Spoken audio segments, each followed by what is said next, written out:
Tá, hoje a gente vai discutir um tema que é muito interessante: endometriose, nutrição e infertilidade, estratégias para promover a saúde reprodutiva.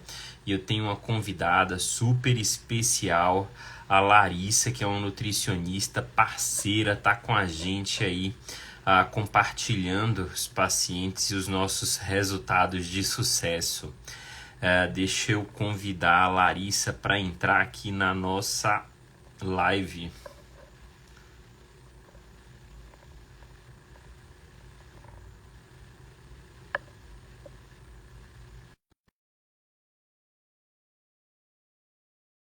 Murilo Oliveira, especialista em reprodução assistida, e meu foco é sempre ajudar pessoas a construir famílias, e a família ela vem antes do filho, o filho ele vem simplesmente para fortalecer essa família. Larissa, muito bem-vinda, é um prazer enorme receber você aqui. Na verdade, essa live era para acontecer já há algum tempo e graças a Deus hoje saiu, né? Graças a Deus hoje saiu. Boa noite, doutor Murilo. Boa noite a todos. Finalmente, né? A gente estava ensaiando já há um tempinho aí e a gente conseguiu agora reunir e falar sobre esse assunto tão importante. Fico muito feliz pelo convite e espero contribuir um pouquinho agora do ponto de vista da nutrição, né? O que a gente pode trabalhar aí para essas pacientes. Amém. E é muita coisa, né? A Larissa, ela trabalha em parceria com a gente, né? Lá na Verum. Então, a gente compartilha muitos resultados. Ela tem uma vasta experiência aí. Não vou falar o ano de formado da gente, Larissa, porque senão a gente denuncia algumas coisas. É verdade, Mas é você tem verdade. mais de 10 anos aí de experiência trabalhando, né? Tanto no pré-concepção, como durante a gestação, como no pós e na introdução alimentar da criança. Então, isso é bem interessante porque você cuida do ciclo completo, né? Você cuida do ciclo completo desde o antes até o pós e inclui já a fase inicial da criança. Eu estou nessa fase de introdução alimentar e se a gente não tiver uma orientação adequada relacionada a isso, a gente acaba, né, gerando alguns vícios na criança, sem contar que quando a gente tem uma nutrição adequada desde o início, lá na frente é muito mais fácil, né? E depois corrigir alguns vícios aí acaba sendo um pouquinho mais difícil. Mas eu vou deixar você falar um pouquinho mais aí de si, Larissa, falar um pouquinho mais da sua experiência, da sua jornada como nutricionista. Pode ficar à vontade. Obrigada, doutor Murilo. Bom, né? Eu não tenho problema, mas vou falar então o ano que eu me formei aí foi 2014, né? Eu fiz a faculdade de nutrição pela UNB, então formei pela UNB. Eu já tive muito interesse por essa área materno-infantil, então assim que eu formei, eu já ingressei na pós-graduação em nutrição materno-infantil. Depois também fiz outra especialização em nutrição clínica e funcional. E desde então eu fui, né, cada vez mais migrando para esse público. Hoje realmente eu só atendo aí essas mulheres, tanto da pré-concepção, gestação, pós-parto também, né? Então, eu faço acompanhamento da mulher depois que tem o nascimento do bebezinho, introdução alimentar. Eu sou apaixonada por isso, né? Por essa área em especial, justamente por esse fator que o senhor comentou, né? Da gente poder acompanhar durante tantas fases importantes dessa mulher, né? Então, eu vejo todo esse planejamento, né? Toda essa construção desde o princípio. Isso para mim é muito fantástico, assim, é muito enriquecedor. Então, eu estou tanto nessa parte, né, de pré, mas também depois, né, as fases futuras.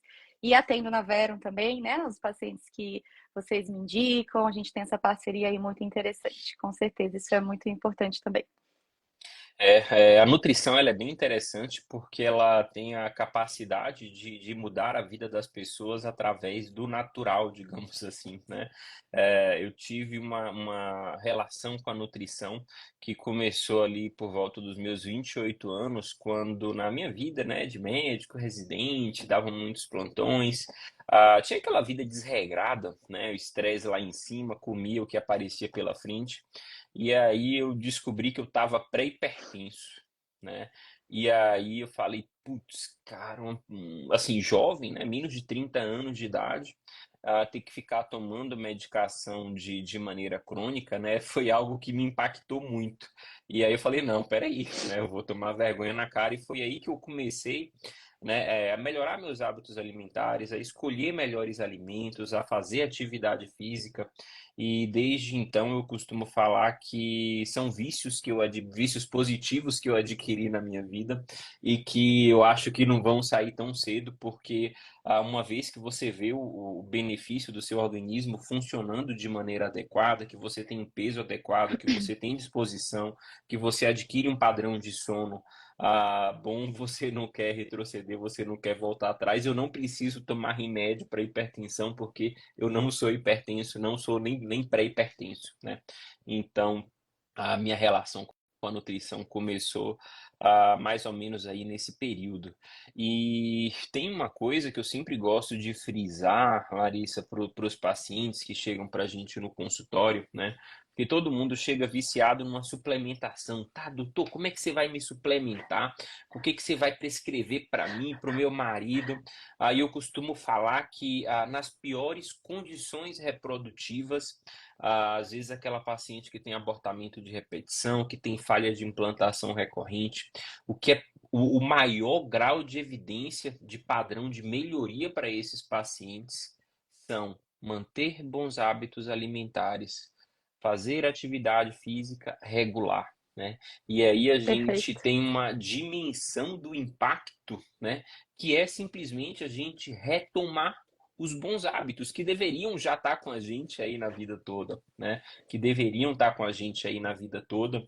E já pegando um gancho aí, eu queria que você discutisse um pouquinho, né, sobre um pouco da evolução da nutrição no sentido de, quando eu comecei lá com meus, enfim, há quase uns 10 anos atrás, a procurar um nutricionista para ter uma orientação, ah, eu sentia que tinha uma pouca adaptação à realidade da pessoa, né? Uma pouca adaptação à realidade financeira, à realidade da rotina. Eram os queijos que, enfim, né, que o pessoal colocava às vezes com valor astronômico que não era muito palatável. E eu tenho uma relação muito próxima com o açaí. Eu morei um tempo no Pará. E aí a gente sabe que o açaí ele é muito calórico, né? Na época eu precisava perder peso e aí assim, as nutricionistas tiravam e cortavam o meu açaí lá na época. E assim, desculpa, eu não respeitava, porque era uma coisa que fazia muito, assim, era muito importante para mim, né? Até que eu encontrei uma nutricionista que falou, ó, tudo bem, você pode tomar um açaí sem granola, e aí fez lá, né, as objeções dela, mas você vai ter que me entregar pelo menos 1.100 calorias no treino. Eu falei, não, beleza, para mim isso não tem problema nenhum. Então eu ia para academia, ficava 2 horas, 2 horas e meia, malhava igual um louco. Quando batia no relógio 1.100 calorias, eu saía tomar meu açaí. Né? Então, assim, eu não era todo dia, mas eu senti que a partir desse momento que eu tive minha realidade respeitada, né? E hoje a gente está tendenciando, existe uma tendência muito grande de respeitar as limitações dos pacientes, óbvio, né? Que tem limites para isso. Então comenta um pouquinho aí sobre como é que está essa atuação. Perfeito. Falou vários pontos aí, doutor, que a gente pode comentar. A nutrição vem, né, cronicamente aí, principalmente na última década, com seus milagrosos alimentos, né? Então teve a era aí da chia, a era dos sucos detox, enfim. E aí cada vez mais surge um alimento como o bonzinho, né, como o salvador da pátria, daqui a pouco vem outro como vilão, e as pessoas ficam muito perdidas do que comer, se isso vai realmente ser o importante ali, né, o necessário para a sua mudança ali no estilo de vida ou o objetivo que ela quer atingir. Só que eu bato muito nessa tecla, né, de que as pessoas precisam entender que fazer dieta não é fazer dieta que tenha um fim, né? Ela tem um começo, óbvio, a gente tem que traçar as estratégias iniciais ali, muitas vezes algumas mudanças muito diferentes do que a paciente está habituada a fazer, mas é uma construção e que ela tenha aí uma continuação mesmo, né? Que faça parte do estilo de vida e não que ela tenha aquela estratégia ali definida só por um curto espaço de tempo. E nenhum alimento vai ter esse poder milagroso, né? Nem o açaí, nem a chia, nem o suco detox, né? Nem alimentos aí mais diversos que a gente escuta, né, pelas mídias aí. Então a gente precisa sempre traçar aquela base, né? Eu sempre converso com os pacientes que o básico bem feito ele funciona, mas ele precisa ser bem feito, né? E esse bem feito e o básico é você ter um consumo ali adequado de todos os grupos de forma em relação à quantidade e à qualidade adequada. Então o açaí é um alimento calórico? Sim, né? É uma fruta oleosa, mas dentro das porções porções que essa pessoa, calculada ali de forma individualizada, ela pode consumir, jamais vai ser um problema. Aliás, pelo contrário, né? Até dentro da endometriose a gente passa muito açaí por Aham. ser uma fruta ali riquíssima, né? Em compostos bioativos que podem ajudar muito essa mulher. Então, tem sempre o lado que a gente pode trazer, puxar para a nutrição dentro de um aspecto ali positivo, né? Tendo a quantidade adequada e tendo ali a qualidade respeitada também. Mas essa questão de voltarmos um pouco para as origens, de comer comida de verdade, não olhar só para os suplementos, isso é fundamental. Isso é muito comum das pacientes chegarem assim, Larissa, eu vi que a curcumina é essencial para endometriose ou para outras condições também, e aí eu não consigo comer. Será que a gente pode passar um suplemento? Poxa, por que eu vou passar, né, às vezes, um suplemento para essa paciente, sendo que ela não come nenhum tipo de verdura, muitas vezes, isso é muito comum a gente encontrar, ou come, né, uma variedade baixa ali, não bebe água adequadamente, não chega nem a 1 litro, não dorme bem, às vezes é uma paciente sedentária. Então, vamos organizar primeiro essa base, essa estrutura, para depois o suplemento ele poder atingir aí o seu máximo, né, ser otimizado. Às vezes a absorção dessa paciente não vai ser interessante, porque ela tem alguma desbiose, então a gente precisa primeiro tratar isso para o suplemento vir aí, de fato, agregar para o tratamento e para o acompanhamento. Tem o poder? Com certeza, né? A gente tem bastante suplemento aí que pode trazer muitos benefícios, mas dentro sempre desse contexto aí saudável, equilibrado. É importante. É, você puxou essa vertente aí da desbiose, isso é bem interessante porque às vezes a gente suplementa de maneira exagerada, né? O suplemento do fertileuta, do nutricionista, do acupunturista, do terapeuta e de quem quer que seja. Às vezes tem os suplementos que a paciente toma por conta própria porque viu em algum lugar que era bom e a gente não está preocupado com a absorção, né? Então, assim, a Exato. primeira coisa, a comunicação entre a equipe é fundamental para a gente falar a mesma língua, né? Então, isso é um pilar que é essencial, até porque se não for absorvido, né, a gente costuma falar que a paciente vai ter um cocô rico, né? Que tem ali Sim, múltiplos nutrientes que vão ficar para a terra, enfim, para algum lugar vamos vai ser embora. aproveitado, mas não vai ser pela paciente, né? Vai ser Sim. para algum outro ambiente, para alguma outra entidade. Deixa eu dar uma olhadinha quem é que está aqui assistindo a gente. Juliana, Elda, Kerlin, Flávia, Mari, Nilson, prazer enorme ter vocês aqui. A Naya Azevedo, Denise, Neuza, Anne, sejam muito bem-vindas. Se vocês tiverem alguma dúvida, pode perguntar aqui no chat, pode colocar na interrogaçãozinha que a gente vai tá respondendo no decorrer da live, tá? Uma coisa que eu defendo muito, Larissa, é sobre os diagnósticos precisos que a gente tem que ter, principalmente nos pacientes que têm infertilidade, para a gente saber contra qual inimigo que a gente está lutando, né? Justamente porque não tem uma receita de bolo para todo mundo, né? A gente sempre individualiza de acordo com as peculiaridades dos indivíduos e de acordo com as doenças que ele tem. Por exemplo, o indivíduo que tem SOP, síndrome dos ovários policísticos, né? As carências e a suplementação são diferentes de um paciente que tem endometriose, por exemplo, que é diferente de um paciente que tem a síndrome do intestino irritável, que é diferente de um paciente que às vezes tem a doença de Crohn, né? Então, são necessidades diferentes, são equilíbrios diferentes, né? E aí, puxando um pouquinho para a endometriose, né? O que você vê que essas pacientes, como que você vê que a nutrição pode beneficiar essas pacientes no controle da dor, na progressão da doença, na promoção da fertilidade? Como é que você consegue ver o papel da nutrição, né, nessas pacientes? Perfeito. A endometriose tem um papel fundamental porque ela pode atuar na redução dos sintomas, né? A endometriose não tem cura, mas ela pode melhorar uma qualidade de vida dessa paciente. Então, reduzir dor, reduzir outras questões também que ela pode manifestar. Principalmente a parte inflamatória, né? Então, a gente sabe que essas pacientes, elas estão inflamadas, têm um potencial inflamatório muito alto, tem um estresse oxidativo também exacerbado, então, por meio da nutrição, a gente pode modular esse aspecto. A parte imunológica também, né? Quando a gente fala sobre endometriose, a gente sabe que o sistema imunológico está totalmente correlacionado. Então, existem alguns nutrientes específicos, por exemplo, a curcumina, né? Eu até citei anteriormente, é um dos mais famosos dentro do tratamento tratamento via nutrição da endometriose.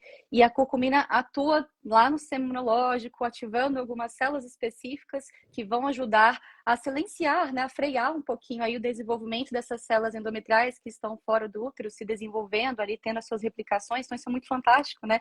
Por meio de algumas células específicas, NK, a gente vai lá, silencia essas células endometriais. Então, ajuda na questão da manifestação da doença, né, no desenvolvimento, a própria microbiota que a gente citou anteriormente. Então, trabalhando ali a nutrição, tanto via dieta, óbvio, mas via suplementos, a gente pode modular o intestino e com isso também contribuir para esse controle da inflamação.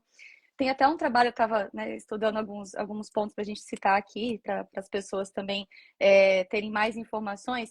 E eu achei um trabalho muito interessante, que eles acompanharam as mulheres com endometriose, separaram em dois grupos. E aí uma parte, né, dessas mulheres utilizaram probióticos, né, que são micro-organismos ali positivos, cepas específicas foram utilizadas, mas de modo geral, né, para comparar com o outro grupo ali controle, que utilizou apenas o placebo, e eles a comparam durante 8 semanas. Depois desse período, eles conseguiram correlacionar uma mudança significativa aí nas dores, as pacientes relataram ali por meio de todos os questionários que foram aplicados, uma redução da dor, uma sensibilidade aí à dor, e os marcadores inflamatórios. Então, olha só como o intestino, modulando todo esse contexto, a gente também pode proporcionar, né, uma redução da inflamação, uma redução da dor dessa paciente. Então, ninguém quer conviver com dor, né? Então, olha quanto que, às vezes, pequenas alterações, pequenas estratégias já podem aí controlar e ajudar, né, essa mulher a ter, de fato, uma vida mais tranquila, né, sem todos esses sintomas. Então, por meio de todos esses aspectos aí, né, existe um leque de possibilidades que a nutrição pode atuar e contribuir para essa mulher, sem dúvida alguma. E isso é muito interessante, né? E eu volto a repetir a questão da participação médica, às vezes, em dar o diagnóstico preciso, porque as doenças elas podem coexistir, né?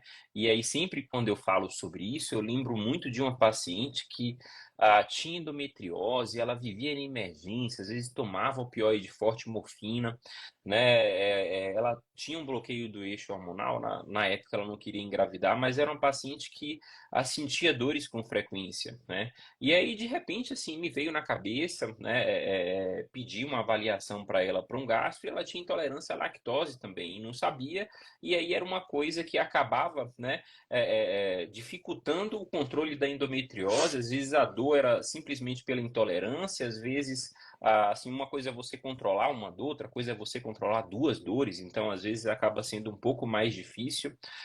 E de repente, quando essa paciente recebeu esse diagnóstico, foi na nutricionista e seguiu a dieta, o padrão alimentar, né, tirando os alimentos que tinham lactose, assim, mudou a vida dela da água para o vinho. A endometriose que não tinha controle passou a ter controle, ela retomou, digamos assim, a vida dela como um todo.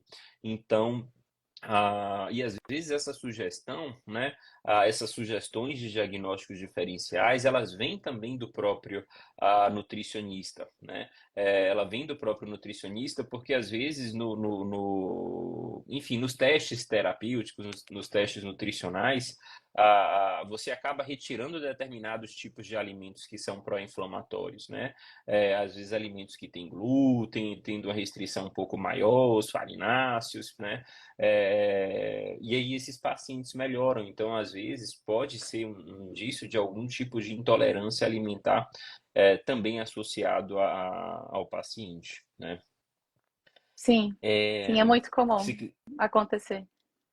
Pois e me fala uma coisa, tem diferença quando a gente pensa na nutrição para os pacientes com endometriose que querem engravidar e que não querem engravidar? Ou, na verdade, assim, o foco da melhora do perfil da dor da paciente em ter uma dieta anti-inflamatória, para fertilidade também, então segue mais ou menos a mesma linha de raciocínio. Sim, sim. A base sempre vai ser semelhante, porque essa estrutura saudável que a gente mencionou, né, de incluir esses vegetais, essas frutas, esses alimentos que têm esses potenciais anti-inflamatórios, antioxidantes, também se estende para as mulheres que desejam engravidar. A gente tem alguns nutrientes, dependendo ali das doses, principalmente quando a gente fala sobre suplementação, que às vezes podem, né, serem diferentes para esses dois públicos, mas a base, ela com certeza vai ser bem semelhante. Só queria comentar uma coisa, doutor Murilo, que você falou sobre a parte das sensibilidades alimentares, né? Quanto que isso também pode estar associado à endometriose. A gente sabe que as pacientes têm aí uma tendência, né, um maior risco de desenvolver síndrome do intestino irritável, por exemplo, e com isso, né, outras sensibilidades alimentares. E aí o que acontece é que às vezes a gente retira tantos alimentos dessa mulher e restringe os alimentos que ela pode consumir. Então, fala-se muito sobre as proibições, né? O que não pode consumir, o que ela deve tirar do seu consumo ali diário. Mas é mais importante a gente dar possibilidade do que colocar do que sair retirando tudo, né? E fazer testes. A gente não vai conseguir retirar, por exemplo, todos os alimentos ali daquela paciente em um só momento. Então, primeiro vamos tirar o glúten, ver como é que ela responde. Às vezes, é uma paciente ali, isso é muito comum a gente escutar também, que não tem um padrão intestinal regular. Ora está muito constipada, ora as fezes estão muito diarreicas. Então, se já tem esse sinal ali muito claro, um dos principais retiradas que a gente faz é do glúten e da lactose. Ok, então vamos tirar o glúten e perceber se melhora. Se não, vamos para a lactose. Se não, a gente pode pensar numa sensibilidade aí, a histamina, né, que não é muito comum, e isso Uhum. também pode gerar uma sensibilidade muito alta dessas pacientes. Então, são várias questões que a gente pode trabalhar. Então, primeiro, agregar alimentos aí para trazer essa base que a gente comentou, que vai ser tanto para as pacientes que querem ou não engravidar, né? Essa base ela é fundamental, e também pensar nessas individualizações do que a paciente está manifestando. Então, sinais e sintomas é um dos principais pontos que a gente precisa observar. Muitas vezes são mais preciosos do que exame bioquímico, né? Do que a gente avaliar um exame físico ali. Então, é o relato da paciente, é você ouvir se é que ela vai ao banheiro a cada 3 dias, ou quando vai, tem aquela sensação de esvaziamento incompleto, fica horas ali tentando evacuar, outras não, dias com as fezes super diarreicas. Então, o quanto que isso é precioso, a gente dar atenção, né, para esse tipo de relato.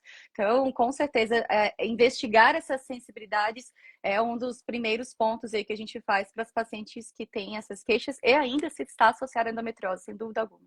É muito importante. É bem interessante isso que você falou. Daqui a pouquinho eu vou responder a gente vai responder uma dúvida aqui de uma pessoa que colocou da Anne, né? Como potencializar a fertilidade, ela que agora tem endometriose controlada graças à alimentação adequada. Mas puxando o gancho do que você falou, como é que funciona a sistematização da avaliação nutricional da paciente? Então, assim, quando a gente encaminha a paciente, como é que você sistematiza a avaliação para começar a seguir uma linha de raciocínio? Quando a gente fala em avaliar o estado nutricional, a primeira coisa que vem à mente é a questão da parte física, né? Então, quanto que a mulher está de percentual de gordura, massa muscular, isso é importante, óbvio, né? A gente precisa avaliar isso, mas é um dos aspectos. Então, a gente faz essa avaliação. As pacientes com sobrepeso provavelmente têm um processo inflamatório ali, né, também estabelecido, por isso que a gente precisa sempre modular essa perda de peso e ajudar essa paciente no processo de emagrecimento. Então, sim, é um dos pontos principais. Os exames bioquímicos, então a gente pedir ali vários exames, né, vitaminas, minerais, ver as deficiências e atuar nessas deficiências, não sair suplementando tudo de maneira indiscriminada, né? Então, colocar as doses importantes que aquela paciente precisa, né, para o manejo aí desse contexto da fertilidade, da endometriose também. A parte da dieta, então perceber qual é o padrão alimentar, o que a gente pode incluir primeiramente, o que a gente pode orientar que a paciente restrinja, isso é muito interessante e importante.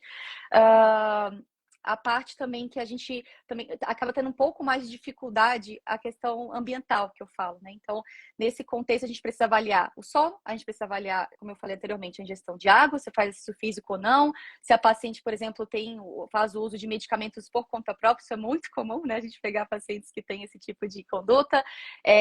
Às vezes, um ambiente muito estressor, então é um trabalho, e a paciente não tem momentos de prazer, de lazer, isso influencia totalmente, né, nesse contexto ali que a gente está tentando desinflamá-la, tentando, né, proporcionar essas estratégias positivas aí. E, enfim, então são aspectos muito, muito minuciosos que durante a avaliação a gente vai perguntando, vai questionando, e eu vou entendendo mais esse contexto, né? Então, às vezes, relatos simples de pacientes ali da hora do consumo alimentar, entender a qualidade do alimento dessa paciente.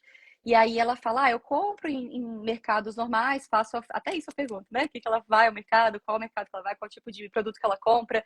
E é uma paciente que às vezes tem um consumo ali maior de alimentos que não são orgânicos, né? Que tem muitos agroquímicos, e a gente sabe que, né, o quanto que isso está relacionado a alterações na microbiota, e o quanto que isso pode gerar, sim, a infertilidade, né? Então a gente precisa, às vezes, ter uma alteração desse padrão alimentar complementar, né? Então, ao invés de consumir todos os alimentos ali da agricultura convencional, vamos colocar alguns alimentos orgânicos, né? Vamos ver se a gente consegue incluir ali da listinha dos rankings, né, que a gente tem aí dos agrotóxicos, alguns alimentos que estão livres. Poxa, é um ponto positivo, né? Incluir aí, então, mais essa base dos hortifrutis. Enfim, o consumo alimentar é muito importante ser avaliado, isso vai realmente ser bem individual. E a gente citou os sinais e sintomas, então ver quais são as queixas da paciente. Intestino é um dos padrões aí, dos parâmetros que a gente sempre avalia, como eu comentei.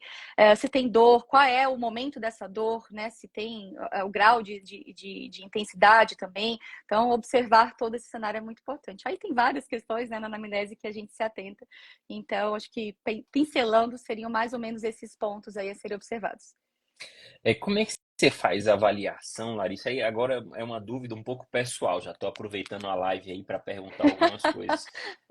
Por Sim. quê, né? Porque assim, eu tenho tem alguns alimentos que se eu tiver em casa, cara, eu vou comer, né? E a gente sabe que não é saudável, alguns deles. Como é que você faz essa avaliação da alimentação de casa, no sentido de por exemplo, se aqui tiverem 3 pessoas, se eu tiver uma dieta, né? Se minha esposa tiver outra dieta e essa terceira pessoa tiver outra dieta, assim, é impraticável, né? Ou a gente Dificulta. mexe um pouco na rotina da casa e gera algumas proibições, ou então é difícil seguir porque o cão atenta, né? Como é que você faz esse manejo, né? E essa avaliação desse contexto de rotina ambiental? Eu sempre brinco com meus pacientes que tem algumas estratégias que a gente vai negociar, né? Então, ok, eu abri mão de algumas coisas para também elas poderem abrir mão de outras, e outras são inegociáveis, né? Então, esse básico, eu tanto estou falando aqui, da gente incluir os hortifrutis, colocar alguns alimentos orgânicos, né? Ter o exercício físico presente, a gestão de água, trabalhar o intestino, tudo isso é o básico. A gente precisa estabelecer isso como algo inegociável. Mas às vezes tem paciente que fala assim, Larissa, eu não vou conseguir tomar o café da manhã nesse horário, só consigo almoçar porque de manhã é muito corrido, às vezes tem outro, né? Tem um contexto de vida ali que não é compatível. E aí a gente pode ir alterando e modulando de acordo com o que a paciente também vai relatando. Nada, a dieta não precisa ser engessada, né? Tem alguns casos, por exemplo, que eu passo 2 planos alimentares. Nos dias ali que ela tem algum trabalho específico que muda muitos horários, outro que ela vai aplicar ali em outros contextos. Então, é difícil responder essa pergunta, doutor Murilo, porque eu preciso entender mais sobre o que você vivencia, não só do ponto de vista alimentar, mas aonde que você faz as refeições, né? Se você trabalha em casa, se você não trabalha, se você faz exercício, em qual horário que você faz, como é que é essa rotina da casa? Vocês, né, por exemplo, o casal que cozinha ou tem uma pessoa que ajuda na casa? Trazer também o parceiro, né, para esse contexto é fundamental. E isso muitas vezes é desafiador, porque, né, se a gente fosse, não sei, estatisticamente colocar, acho que 90% de quem nos procura são as mulheres, né? É muito raro eu atender homens. E eu sempre questiono isso. Eu falei, sua esposa está fazendo algum acompanhamento, né? O seu companheiro faz algum acompanhamento? E aí eu tento, pelo menos, orientar ali na consulta o mínimo, né? Para que esse homem também tenha alguma estratégia ali colocada na sua dieta. Mas trazer esse parceiro para o planejamento é fundamental. Para estimular, para talvez irem à academia juntos, né? Para talvez cozinharem ali, fazerem as compras também de uma maneira semelhante. Mas sempre vão haver diferenças. Não tem como as dietas serem exatamente iguais, porque são pessoas com necessidades completamente diferentes.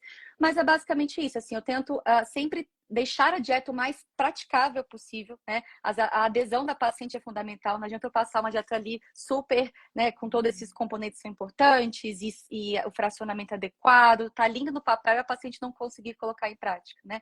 Então eu tenho isso muito como um valor importante do meu acompanhamento, assim, fazer com que a paciente trabalhe isso dia a dia, cada vez mais ela vá conseguindo, né, adquirir novos hábitos, e por isso que o acompanhamento é importante, não simplesmente uma consulta avulsa, faz uma dieta, tá, e aí, quais foram as dificuldades? O que a gente pode mudar para a próxima dieta, para o novo planejamento, né? Então, ver também esses pontos negativos é importante para a gente sempre conseguir melhorar. Mas é desafiador, né? Acho que a alimentação, ela envolve muita coisa, não só de algo prático, ele sentar comer, mas envolve o social, envolve o emocional, né? Envolve todo o contexto de vida da pessoa, então é algo bem delicado de se tratar. Por isso precisa de bastante tempo, né? Para a gente conseguir ter essas mudanças aí mais expressivas. Não, com certeza. O mundo de hoje em dia é um mundo de pessoas que não têm tempo para nada, de pessoas que estão sempre correndo, de pessoas que estão ansiosas, de pessoas que sempre merecem uma recompensa. Ah, mas eu estou cansada demais, então hoje eu vou chutar o balde. Ah, É, mas hoje foi exaustivo, então eu mereço comer determinada coisa. Então as pessoas vivem sim. se recompensando e a recompensa nunca é com uma fruta, nunca é com, às vezes, um suquinho saudável, não, né? Geralmente a recompensa é algo Quem dera, chutando né? balde. Pois é, geralmente é algo chutando balde. Agora já trazendo esse questionamento aqui e perguntando um pouquinho das estratégias alimentares, né, que geralmente você sugere para as pacientes com infertilidade, que também têm endometriose, né? Vou ler aqui, a Anne perguntou: boa noite, tem endometriose e já está controlada graças à alimentação adequada. Graças a Deus, Anne. Como posso potencializar agora para melhorar a fertilidade? Legal, legal. Nós comentamos anteriormente que são estratégias muito semelhantes. Essa base, né, dos alimentos, ela vai funcionar tanto para as pacientes que desejam engravidar e têm endometriose e as que também não têm essa condição. Então, primeiro, né, vamos falar das inclusões em vez das retiradas, acho que é mais interessante, né? Vamos incluir nessa base alimentar aí frutas e vegetais, obviamente. A gente tem algumas especificidades para esse cenário da endometriose, né? Falando especificamente sobre isso. Então, as frutas ricas em vitamina C são super bem-vindas. Caqui, por exemplo, goiaba, abacaxi, são frutas bem interessantes a gente colocar na dieta dessa mulher. As frutas arroxadas, o açaí, né, doutor Murilo, pode com certeza fazer parte aí da dieta dessa mulher também. As berries, né? Do ponto de vista dos vegetais, os crucíferos, né? Uma classe específica dos vegetais que a gente pode citar: brócolis, nabo, rabanete, couve-flor. Então, são vegetais que a gente precisa deixar diariamente aí também nesse planejamento dietético.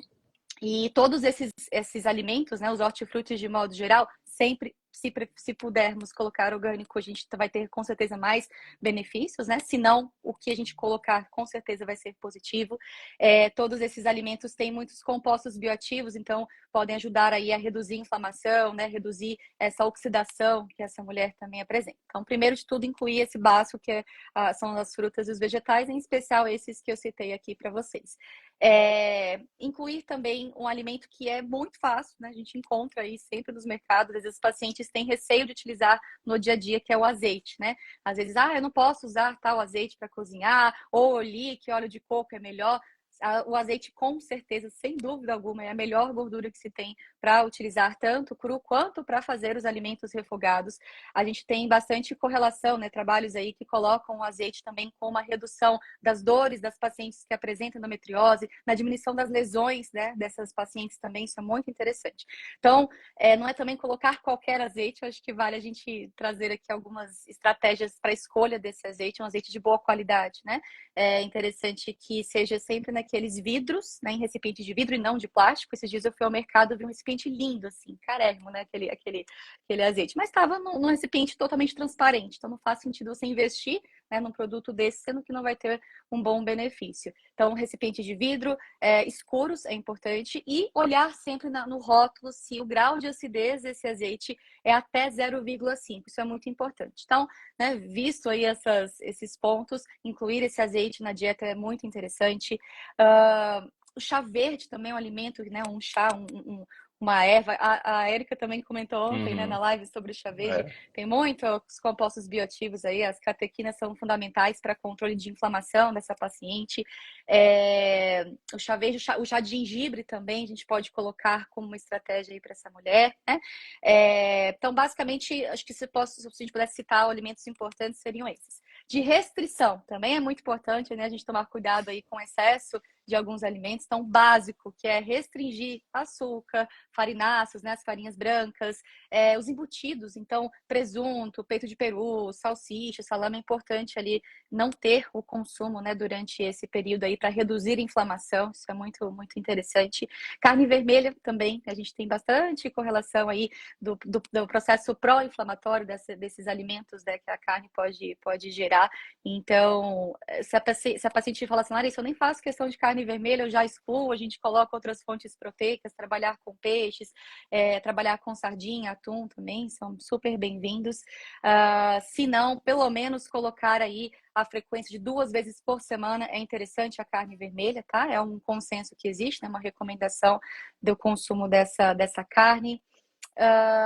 Álcool também, né? Um alimento que a gente tem muita correlação com a infertilidade e também com o agravamento da endometriose. Então, a gente tem estudos aí, teve até um trabalho que correlacionou mais de 15 artigos correlacionando o uso moderado, né? Nem exagerado, mas o consumo moderado de álcool e a infertilidade. Então, de fato, não é compatível com esse cenário. Então, é restringir mesmo o álcool, principalmente nas fases aí, nos meses que antecedem, né, procedimentos, ou as pacientes que já querem iniciar as tentativas ali da gravidez. Incluir as fontes de magnésio, né? Magnésio é um dos nutrientes também que a gente trabalha muito para a fertilidade. Então, do ponto de vista alimentar, incluir os vegetais verdes escuros é fundamental, pensando também em folato, né? Em outros alimentos, em outros nutrientes importantes, mais fontes de magnésio, então vegetais verdes escuros, nozes. As nozes são muito ricas, né, nesse tipo de mineral. Então, a gente variar as nuts de modo geral, então nozes, as castanhas também são super bem-vindas, né? Basicamente é isso. Então, a gente falou sobre as inclusões de alguns alimentos e exclusões também de outros. Faz muito sentido aí para essas pacientes nesse cenário. Só complementando sua resposta aí, Larissa, e falando para a Anne, né, como potencializar a fertilidade dela, a gente tem que pegar todas essas inclusões e exclusões e estender também para o marido, né? Porque a gente Ótimo, potencializa a fertilidade sempre do casal, né? Não perfeito. adianta de nada, Anne, você ter uma dieta muito boa, tudo direitinho, ter o óvulo maravilhoso com a qualidade lá em cima. Se o espermatozoide não for bom, o embrião não vai ser bom, ponto, e você não vai conseguir engravidar. Então, assim, tanto do ponto de vista, né, de investigação, a gente tem que investigar o marido, investigar o parceiro de maneira profunda. Um espermograma normal não é um atestado de fertilidade, tem outras coisas que a gente vai avaliar, tá? E a gente tem que cuidar da nutrição também do parceiro, e isso é um paradigma muito grande. Ontem eu citei um exemplo e eu volto a repetir. Geralmente, né, assim, uma mulher que quer começar a engravidar, né, às vezes ela não procura nada, mas ela já para de beber, já começa a ter uma alimentaçãozinha assim, minimamente melhor, né? E aí tá naquele período fértil, às vezes o período para ter a relação, o que que o marido faz? Pã, uma garrafa de vinho, né? Então, assim, né? E a mulher tá Exato. restrita, então, assim, cara, assim, tem que ter um equilíbrio nisso aí. Óbvio que eu costumo falar que a gente não existe certo ou errado, que tem são escolhas e você sempre vai pagar o preço pelas suas escolhas, ponto, né? Você vai ter Perfeito. sempre um preço a se pagar. Então, se isso é uma coisa que é mais importante na vida da pessoa do que o filho, a gravidez saudável, o que quer que seja, tudo bem, é o preço que você quer pagar, né? Vida que segue. Mas a gente tem que trazer à consciência a importância desse outro lado também. Então, se você quiser falar um pouquinho sobre a parte da nutrição voltada para o marido, também é uma coisa que vale a pena. Perfeito, perfeito. E é desafiador, né, doutor Murilo, a gente conseguir incluir aí esse parceiro nesse planejamento, nessas estratégias que sempre, inicialmente, são aplicadas para as mulheres.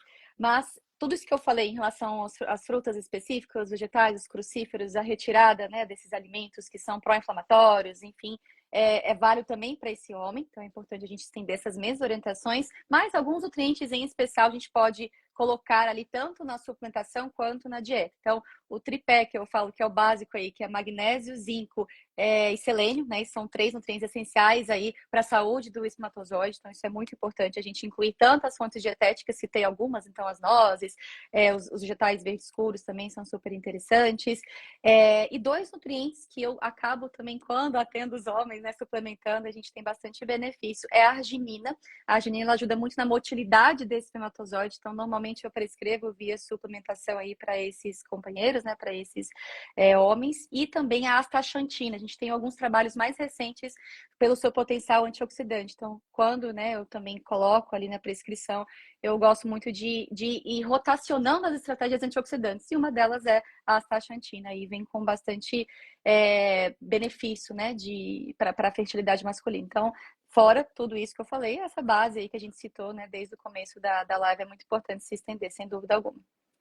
Pois é, então assim, primeiro, né, que fique claro para as pessoas, o foco é a melhoria na qualidade da alimentação.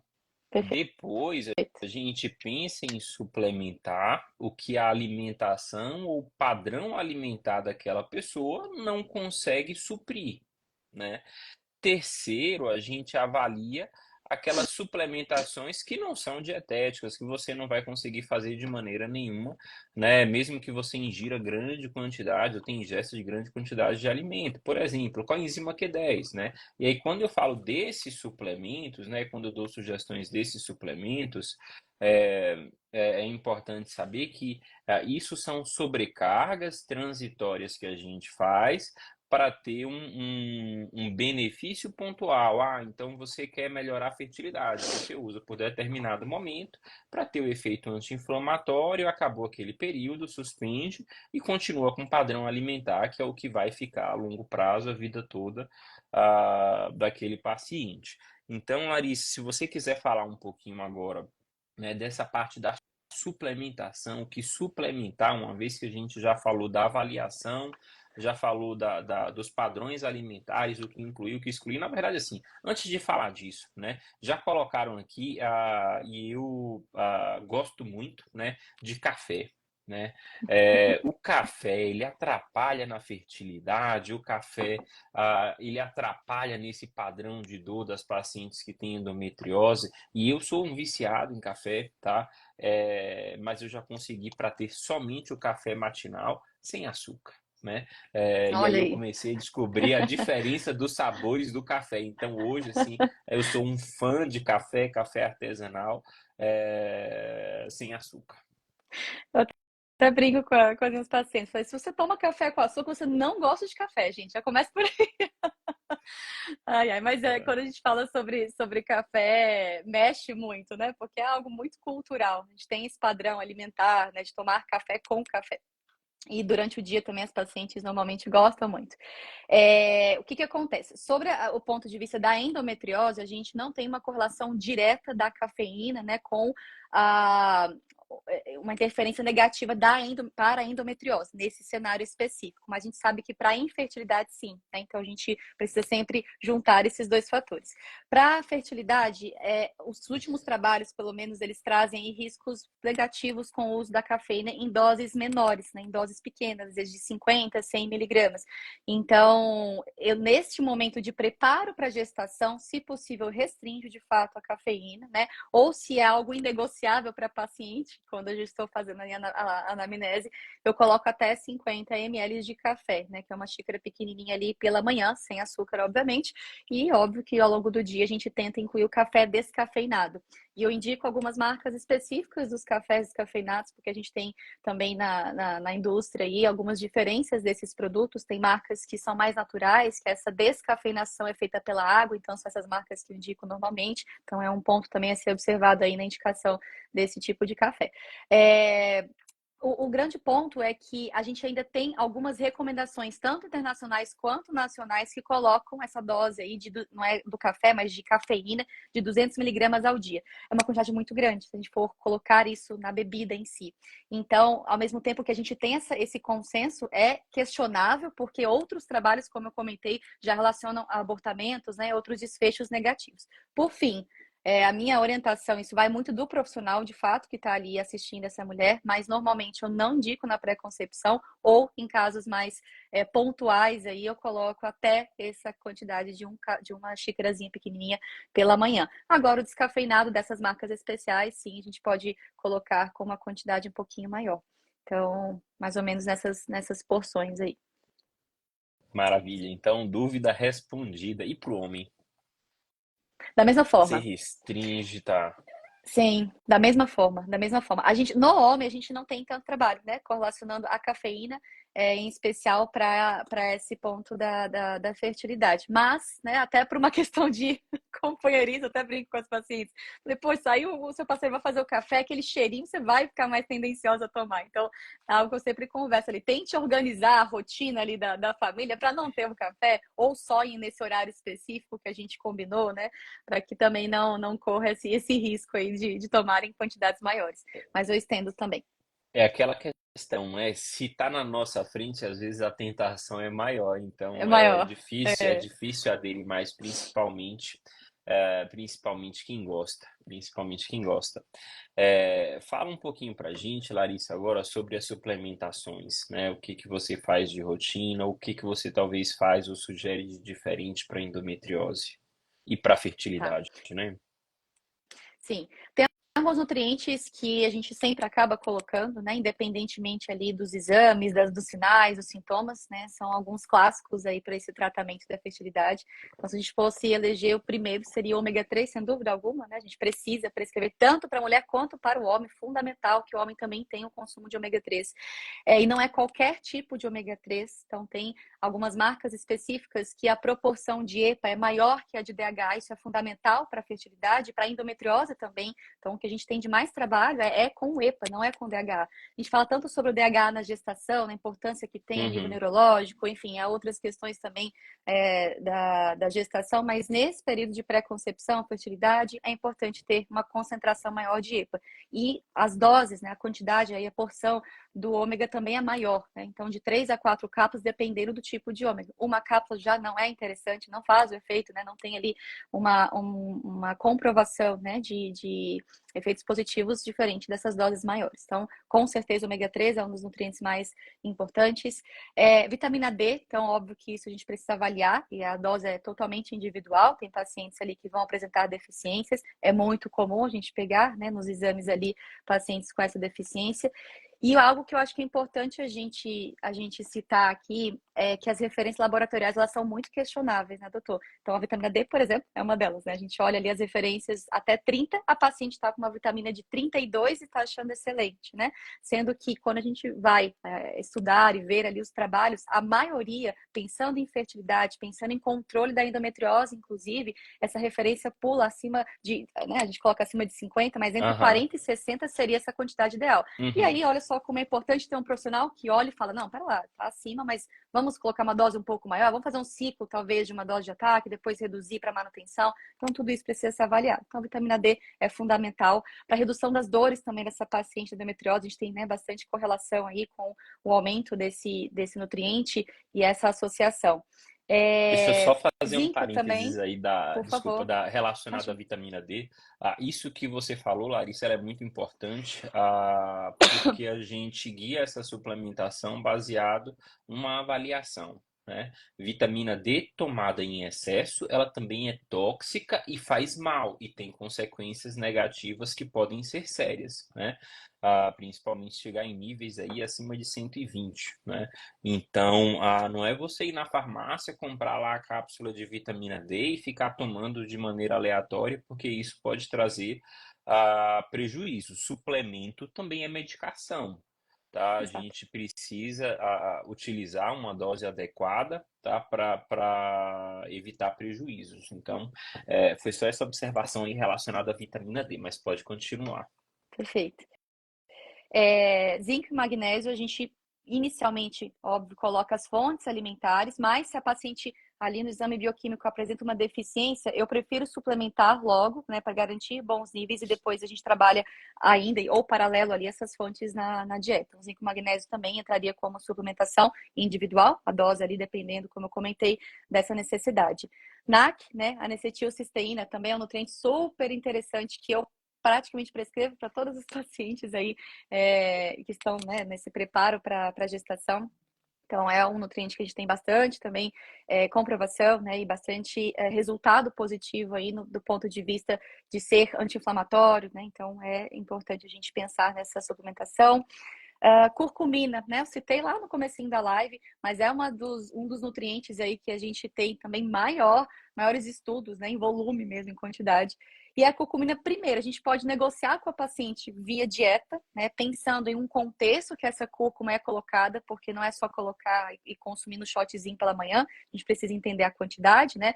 Normalmente ali a dose indicada é uma colherzinha de chá, 5 gramas, mas a cúrcuma em si, ali dietética, né, alimento, ela tem uma baixa biodisponibilidade, então a gente precisa sempre associar a piperina, que é um nutriente aí, né, um fitoquímico também que a gente encontra na pimenta preta. Então, por exemplo, colocar essas 5 gramas de cúrcuma mais a pimenta em um meio oleoso, né, por cima de ovos mexidos ou por cima de uma carne para temperar um frango, seria interessante.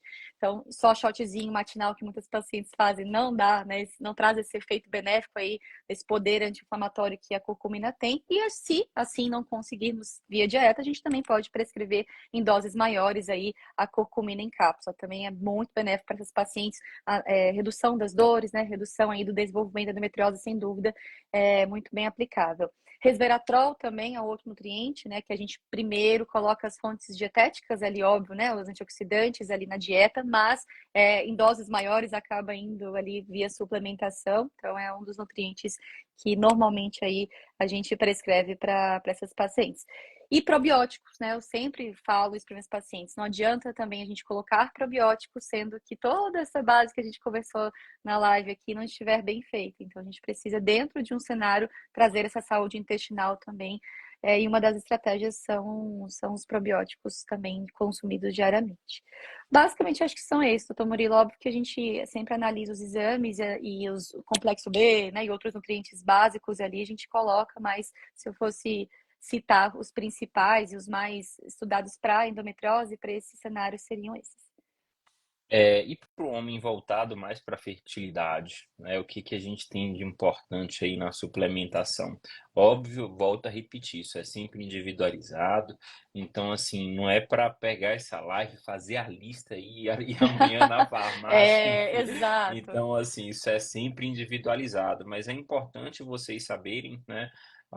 Porque se vocês estiverem fazendo acompanhamento com algum profissional e vocês quiserem levar esse questionamento, doutor, e tal suplemento é benéfico para mim, não é benéfico? Eu acho que é super válido, inclusive, né, tem muitos profissionais que odeiam o Dr. Google, na verdade, eu adoro o Dr. Google, né, porque antigamente os pacientes, eles ficavam reféns do que os profissionais falavam, né, Perfeito. e tinham aquilo como fonte de verdade. Hoje o Google, quando ele bem utilizado, ele é uma fonte de pesquisa. Então eu já vi paciente, né, chegando para mim, se dando determinados diagnósticos depois de passar por diversos médicos que ele conseguiu por conta própria estudando, né? Então o que que eu costumo falar para os meus pacientes? Vai no Google, pergunta para o chat GPT, pergunta para quem você quiser. O que você não pode é assumir isso como verdade para você. Você tem que chegar aqui, doutor Murilo, eu vi lá no chat GPT, vi no Google, vi em tal lugar, que quem tem dor, quem tem isso, tem aquilo, geralmente está associado a essa doença, e se tomar tais e tais suplementos, podem ter melhora. Isso é aplicável para mim? E aí, a partir Perfeito. daí, a gente vai dialogar e eu vou explicar o porquê de cada coisa, o porquê utilizar determinado suplemento e por que não utilizar, né, outro suplemento. Mas aí pode falar, Larissa, sobre a parte masculina aí também. Perfeito. Eu sempre também, só comentando o que você falou, doutor, sobre a questão das doses, né, dos suplementos. Às vezes a paciente compra na farmácia, mas a gente precisa ajustar a dose. Então, não é qualquer quantidade que vai ser benéfico para ela, tanto em excesso quanto, às vezes, ali uma quantidade que não vai fazer diferença alguma, né? São doses muito maiores que ela precisa, a gente não encontra isso. Precisa prescrever em manipulação, enfim, então isso é muito individualizado e precisa ter um profissional que tenha esse olhar e esse conhecimento para prescrever esses suplementos todos. É, do ponto de vista da fertilidade masculina, né? Eu já até citei alguns anteriormente, então o tripézinho básico aí, que é selênio, magnésio e zinco, a gente precisa suplementar normalmente para esses homens. Eu gosto muito de trabalhar primeiro com a parte dietética, mas como nem sempre eu vejo, né, os encontros ali na consulta, eu comento com as pacientes, faço algumas prescrições ali mais basais mesmo, para que a gente possa ajudar nesse processo. Coenzima Q10, campeão, obviamente, é isso, a gente precisa, e via dietética, né, a gente não consegue, então é importante, ou óbvio que em doses bem pequenas, mas é importante ter esse suplemento também para mulher, sem dúvida alguma. Falei sobre a arginina para ajudar na motilidade aí desse espermatozoide. A astaxantina, ultimamente, também tenho colocado bastante nas prescrições por conta, né, desses últimos trabalhos. E aí, as doses que os pacientes precisam dos outros nutrientes. Vitamina D, que citamos para as mulheres, também é estendido para os homens. A ômega 3, sem dúvida alguma, para o homem também é fundamental. O ômega 3 é fundamental a gente colocar nessas doses maiores que eu citei também. Doses menores não são tão interessantes. Então é importante observar aí a distinção, como eu citei, do EPA para o DHA, né? Doses maiores de EPA em especial para esses pacientes são muito benéficos. Basicamente são Vitamina esses. C também, né? Vitamina Sim, C a gente tem um bom poder antioxidante. Vitamina E, né? É algo que a perfeito. gente tende também a suplementar para o homem para ver se dá uma melhorada nos espermatozoides como um todo. Existem outros, né? Mas aí já entra mais num contexto de individualidade, de avaliar algumas peculiaridades como um todo, né? Sobre É, a vitamina C, doutor, só para também fazer uma observação, é, não é toda a vitamina C que ela é interessante para ser colocada via suplemento. Então, as vitaminas C lipossomais, elas são muito bem mais absorvidas do que as vitaminas C ali, né, por exemplo, de farmácia efervescentes, que muitos pacientes acabam utilizando esse tipo de vitamina C. A gente excreta grande parte, né, dessa vitamina C, a gente tem um ciclo ali limitado para absorver, então uhum. precisa entender sobre essa dose e o tipo também. Então, vitamina C, existem algumas marcas aí com veículo oleoso que são normalmente as mais interessantes para as prescrições via suplementos. Lembrando que as fontes dietéticas são extremamente eficazes também, né? Frutas, vegetais e tudo mais. Não, com certeza. E assim, e esses suplementos, eles têm, assim, você não vai tomar tudo de vez de manhã, né? Alguns você fraciona a dose Perfeito. durante o dia, alguns têm absorção melhor em jejum, Ciclos, outros né? durante a alimentação, então, enfim, né? Esse ajuste na ingesta, a depender da suplementação, da quantidade de suplemento, vai fazer total diferença na absorção como um todo, né? É, vai fazer total diferença no processo de absorção. Larissa, fala para a gente um pouquinho, né, como é que você faz para tentar aumentar a adesão dos pacientes, né? Porque assim, a gente, quanto profissional, a gente não se preocupa só até a porta do consultório, né? A gente se preocupa também com o que acontece depois da porta do consultório, quando o paciente sai com nossas prescrições e nossas orientações. Então, onde é que você vê que geralmente as pessoas falham? Aonde que você procura fortalecer para as pessoas manterem ali firme e forte na sua dieta, na sua prescrição? É, Primeiro eu preciso entender o contexto, já que a gente citou um pouquinho sobre isso no começo, né? Qual é o estilo de vida dessa paciente? Então, os horários, né, que ela consegue fazer as refeições, o trabalho, como isso vai influenciar nesse consumo. Então, eu entendo mais dessa parte logística, vamos assim dizer, para conseguir colocar os alimentos diante disso. Então, por exemplo, se ela está fora de casa, eu não vou conseguir colocar um preparo que vai exigir um liquidificador, vai exigir um fogo. Então, eu vou colocar algo prático que ela possa levar de casa. Então, a gente ter esse olhar, né, do que é o prático para essa paciente naquele momento, naquele dia, isso é fundamental. E sobre os alimentos. Então, quando muitas vezes as pacientes pegam a dieta ali, elas falam, nossa, é uma alimentação normal, né? São alimentos normais do dia a dia que a gente encontra no mercado, não é nada elaborado. Sim, é sobre isso mesmo, né? São essa base importante aí que às vezes os pacientes querem, aquele assunto que nós discutimos, os alimentos milagrosos, né? Ou essas fórmulas mágicas, e não existem, né? É sempre aquele básico que precisa ser colocado na rotina. Mas basicamente é isso, de tentar ajustar esses alimentos para a praticidade ali, para que a paciente consiga ter adesão, negociar, né, os alimentos que ela realmente não vai abrir mão e outros que eu preciso que ela coloque ali em prática, gradualmente introduzindo isso na rotina, trazer o parceiro, trazer a família também para esse contexto, né, para que haja uma mudança coletiva ali, isso facilite a adesão.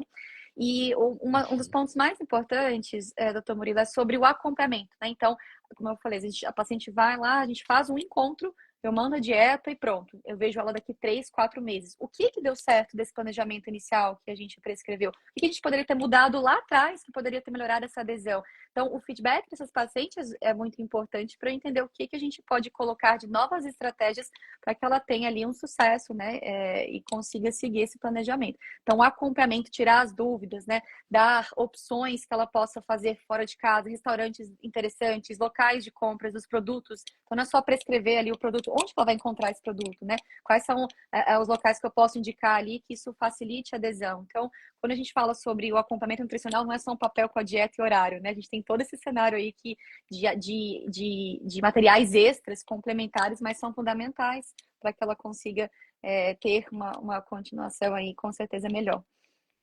É, e depois que essa paciente engravida, né? Então vamos supor que ela chegou lá para avaliação, a gente fez a avaliação de toda a fertilidade feminina, de toda a fertilidade masculina, fez o processo de otimização, aí ontem foi na Érica, começou a fazer acupuntura, utilizar a medicina chinesa que foca no equilíbrio, foi em você, né? Modificou os hábitos e engravidou, né? Conseguiu o tão sonhado positivo, espontâneo, de gêmeos, né? Então, o sonho da maioria das pessoas, né? Essa demanda nutricional e suplementar, ela muda, ela continua, ela é estendida, né? Como é que funciona essa questão depois que a gente consegue esse tão sonhado positivo? Do ponto de vista alimentar, né, do consumo dietético, a gente tem algumas alterações que são necessárias ali, dependendo do trimestre que essa paciente chega. Então, no primeiro trimestre, a gente tem algumas necessidades diferentes do segundo e do terceiro. Mas vamos supor que essa paciente realmente dê continuidade ali com o acompanhamento. A gente investir ali em alguns alimentos que são ricos, por exemplo, em folatos, né? É interessante, então aumentar a quantidade de vegetais verdes escuros, enfim, estratégias ali de alguns alimentos específicos são super bem-vindas, então a gente ajusta isso. Precisamos sempre levar em consideração sinais e sintomas dessa paciente, muita coisa muda na gestação, então, por exemplo, uma paciente que mudou o padrão intestinal, né? Era super reguladinha lá, fazia acompanhamento com a Érica também, então conseguia regularizar o intestino, a parte da dieta, engravidou e aí começou a perceber uma constipação, né? Isso acontece não só o intestino mais solto no começo, tem pacientes que relatam ficarem mais constipadas. Então, como que a gente pode tratar esse intestino, né? Então, às vezes, observar ali as manifestações que ela vai nos relatar. Enjoo, náuseas, tem muitas pacientes que nesse começo, né, são clássicos da gestação. Como é que a nutrição pode contribuir com isso? Quais alimentos que são antieméticos que a gente pode colocar para reduzir esses sintomas, né? Fracionar mais os alimentos em pequenos volumes talvez seja muito interessante para a paciente não comer numa refeição, né, com muitas porções ali e ter esse efeito. Entrar talvez com enzima digestiva para ajudar na digestão, né? Então, várias estratégias que a gente precisa primeiro escutar, o que a paciente nos transmite, que ela nos relata ali, que a gente pode auxiliar com a nutrição. Do ponto de vista de suplemento, muito importante, porque tem muitos suplementos que são contraindicados na gestação. Curcumina, por exemplo, é um deles. A gente já restringe com certeza ali na gestação. Não tem trabalho que respalde, né, a segurança nesse período, então a gente tira, né, dessa suplementação a curcumina. Os chás também não podem ser consumidos, então vários chás, inclusive na acupuntura, né, da pré-concepção, são indicados vários super interessantes para essa mulher. Já na gestação a gente precisa retirá-los. O chá verde que eu citei, que tem muitos benefícios para essa paciente ali, neste momento já seria excluído. E aí algumas orientações acabam se estendendo novamente. Então, as frutas, vegetais, essa base alimentar saudável, a ausência do álcool, a redução dos alimentos ali refinados, né, dos farináceos, dos açúcares, dos embutidos, né? Então, basicamente, algumas coisas ali a gente estende e outros, principalmente nos suplementos, posso assim dizer, a gente tem que tomar bastante cuidado. E individualizar sempre, doutor Murilo. Então, existe um universo de possibilidades aí, dependendo do que a paciente nos relata e via também sinais, sintomas, mas exames bioquímicos são fundamentais ali da gente analisar e perceber quais são os pontos a serem ajustados para ela agora nessa fase da gestação. Até porque tem muitos aspectos, né? Tem o ganho de peso, como é que tá o ganho de peso, né? Qual o alvo de peso que é essa paciente, né? Então, assim, se a paciente entra já com peso mais acima, então talvez ela tenha que ganhar menos do que uma pessoa que entrou com peso normal, com IMC normal, Uhum. né? Então, tem essa individualização. O paladar da gestante muda, né? Então tem uma tendência a aceitar mais alimentos cítricos, alimento às vezes um pouco mais gelado, então tem toda uma readequação aí nesse processo. O que que é gatilho para náusea, né? Para essa paciente, né? Então Perfeito. tem toda uma readequação, além de, mais importante, a gente restringir o que antes da gestação tem benefício, mas durante a gestação pode ser um prejuízo, né? Ninguém quer colocar Sim. em risco algo que é tão precioso, né? É, Larissa, um questionamento que é muito importante, né?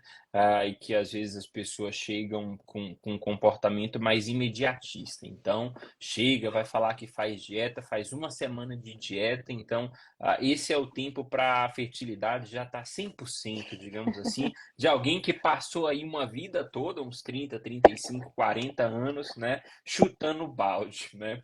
Quanto tempo, geralmente, né, você enxerga que, às vezes, seguindo as orientações, obviamente direitinho, que esse paciente vai ter um bom benefício das orientações nutricionais tanto do ponto de vista de endometriose, como do ponto de vista da fertilidade. No sonho das Nutris é que essa paciente chegue aí antes, né, dos 6 meses iniciados, as tentativas, ou algum outro tipo ali de tratamento, no sonho, né? O ideal seriam ali 6 meses, mas até 3 meses a gente consegue bastante evolução.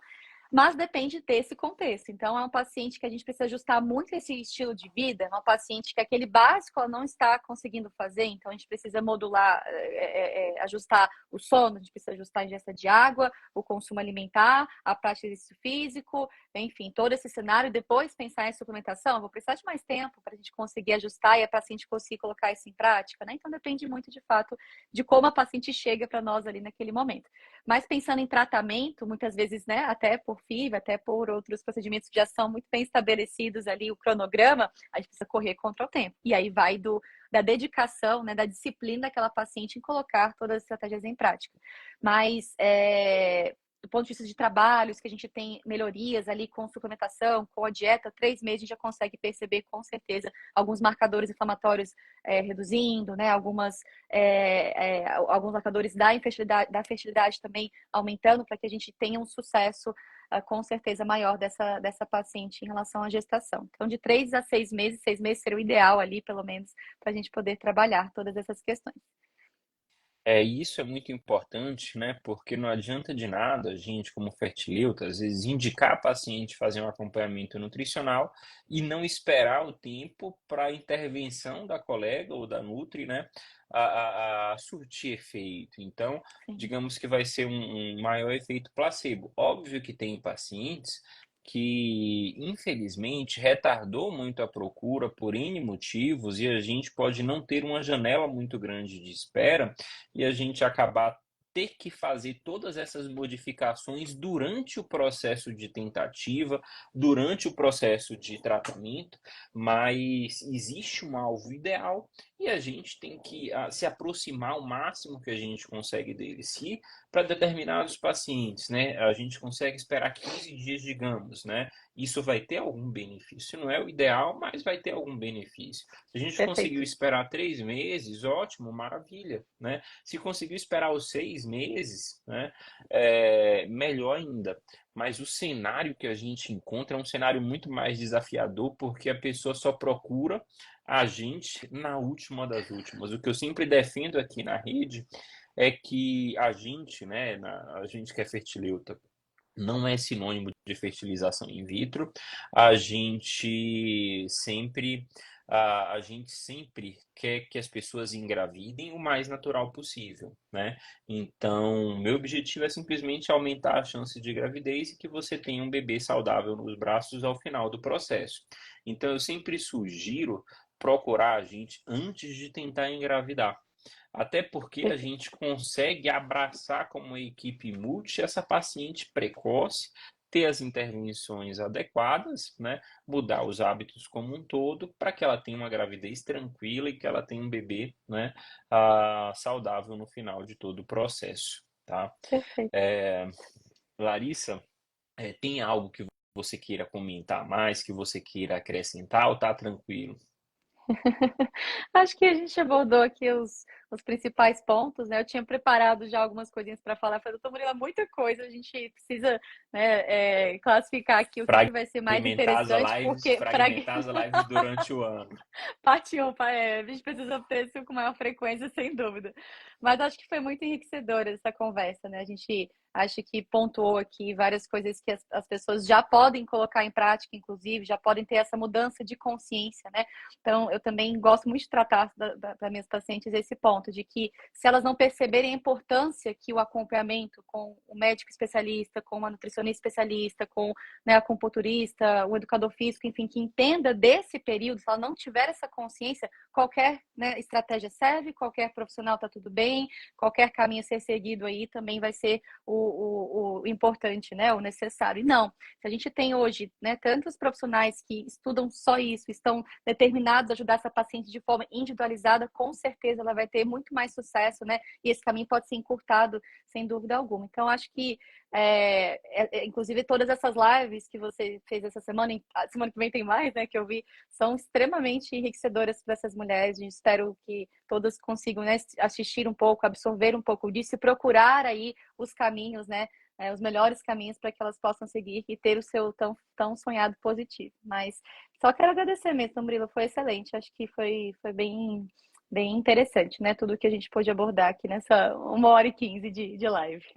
Não, eu agradeço demais. A gente hoje falou, né, sobre diversos tópicos, endometriose, infertilidade, né, assim, tanto em conjunto como separado, estratégias dietéticas, estratégias nutricionais na mulher, do homem. Então, de fato, a gente trouxe diversos conteúdos, a gente não ficou só naquela, tem que suplementar, não, a gente falou suplementos que geralmente a gente sugere, né, falou sobre alguns alimentos que vale a pena incluir, que vale a pena excluir do processo.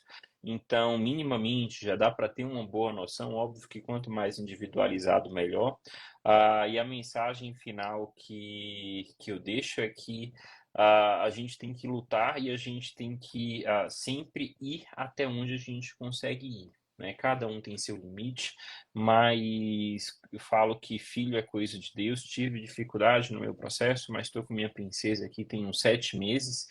É, E filho é coisa de Deus. Eu acho que o máximo que a gente possa fazer para ter nossos filhos, né, para que a gente possa ter o nosso bebê saudável no braço no final do processo, todo esforço é o mínimo que a gente pode fazer. Existem diversos profissionais, né, que podem acompanhar você nessa jornada. Eu, a Larissa e tantos outros profissionais, todo mundo é livre para procurar uma segunda, uma terceira opinião até chegar aos profissionais que se identifiquem, né? Então, eu gostaria de finalizar falando que procurem profissionais que te atendam de maneira individualizada, que respeitem suas peculiaridades, mas procurem sempre fazer o que é melhor para você. Larissa, mais uma vez, meu muito obrigado, uma excelente noite e com fé em Deus até a próxima live que vai ser em breve. Só anunciando, semana que vem a gente vai falar na segunda-feira sobre a endometriose e como controlar a doença, porque a gente mantém muito foco na fertilidade, mas a paciente com endometriose ela precisa ter um controle da doença antes das tentativas e depois do parto ela precisa controlar a doença também. Então, vai vir a doutora Milena, que é uma amiga minha lá da Bahia, que trabalha com muitos pacientes com muita maestria no controle da doença. E na terça-feira a gente vai ter uma outra colega fertileuta que a gente vai falar sobre a preservação da fertilidade, porque no contexto atual, ah, as mulheres elas precisam planejar a gravidez, porque existem outros projetos em paralelo que tem que ser manejado muito de maneira adequada para um não comprometer o outro. Então, existem momentos para preservação da fertilidade, seja para planejamento de vida, existem momentos que tem que preservar a fertilidade pensando, às vezes, porque vai fazer uma cirurgia e essa cirurgia pode comprometer a fertilidade dela e acabar retirando os 2 ovários, por exemplo. Então, a gente vai falar também sobre essa preservação da fertilidade. Estou pensando em convidar alguns outros profissionais aí para acabar março falando de maneira mais extensiva sobre endometriose, mas a gente vai anunciar aí nos próximos dias. Larissa, muito Perfeito. obrigado, uma excelente noite Obrigada. e a Eu gente que se vê amanhã agradeço. lá na clínica, tá? Um abraço enorme. Obrigada, Tchau, tchau. pessoal. Boa noite. Tchau, tchau.